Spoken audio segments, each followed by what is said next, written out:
Okay, someone asked me to explain the old and new earth positions of creationism. There's a lot that goes into that could take a long time.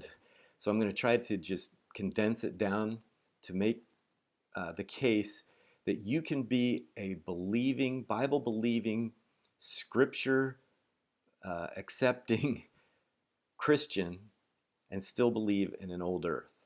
That the differences between the old earth and young earth view are not that drastic, and that we need to understand each other and quit with the internal fighting against each other that does more harm than good.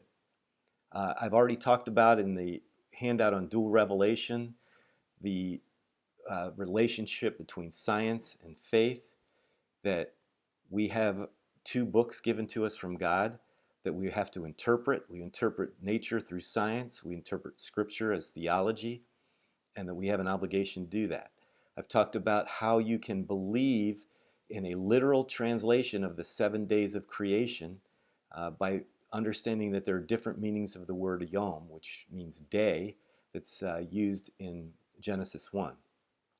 But one of the main uh, issues that comes up between old and new earth creationists is this idea that if you believe the earth is old, you accept evolution.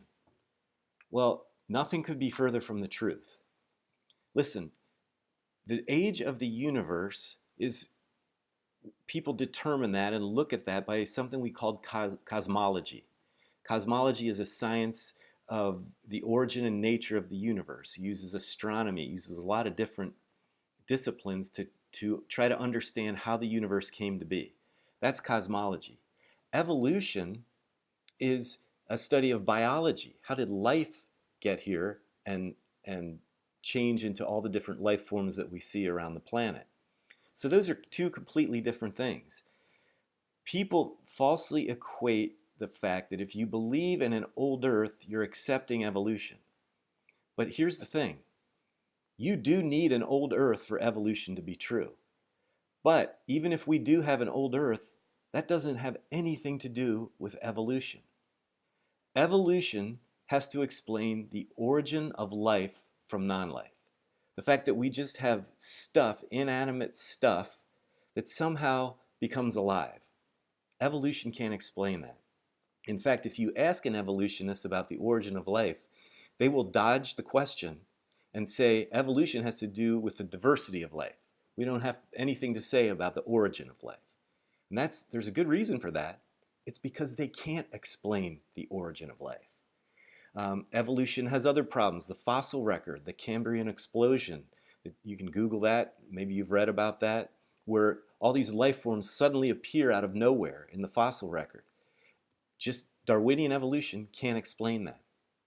Darwinian evolution can't explain the difference between our body and our mind, our consciousness, our soul. There's evidence that we have a soul, that we have a conscious mind that is not physical. And because it's not physical, evolution can't explain it. Um, it can't explain the information content, the computer code that we call DNA that is found in a cell, every living cell. Evolution can't explain where that information came from, where that digital computer code came from. You don't get digital computer codes by physical stuff just bouncing against each other in the universe. A mind is the origination point of a computer code in every instance we've ever seen. And you can't explain morality with evolution. Evolution is just stuff. There's no reason to say something is right or wrong about stuff. So all these holes in evolutionary theory don't get explained just by making the Earth older.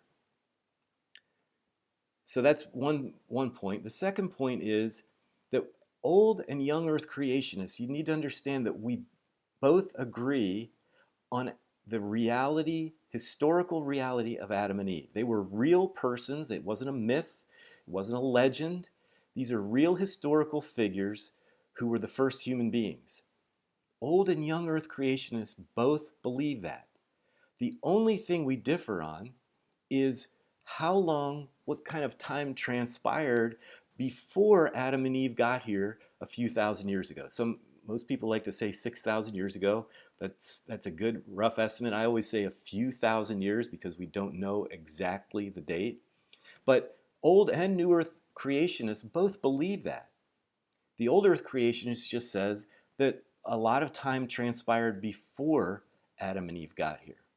So let's concentrate on the important points: that we don't accept evolution as Old Earth creationists, that we agree on the reality of the story of Adam and Eve, because frankly, if that story isn't true, the rest of the Bible doesn't make sense.